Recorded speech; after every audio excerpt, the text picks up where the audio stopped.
If your repairs look like renovations, you're probably missing out on deductions. Don't give the IRS more than you have to. Let's make every dollar work for you. Hey there, property owners. Here's a quick tax tip from Perez Gori and Associates. When it comes to repairs on your rental or business property, how you label the work can mean the difference between a big deduction now or waiting decades to get that money back. Here's the deal.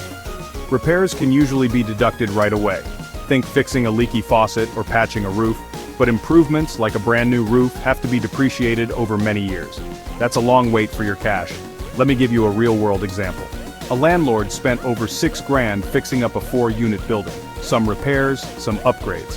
The IRS tried to call it all an improvement, but the tax court disagreed. Most of the repairs were deductible right away, saving him money that year. So, what's the secret? Document everything. Separate repairs from upgrades. Use similar materials, no fancy upgrades. And if possible, spread out your repairs. The less it looks like a total makeover, the better your shot at a deduction. Bottom line, smart classification and good records keep more money in your pocket. If you've done repairs recently, let's review them together. Click the link in the description to schedule a call and grab our free guide.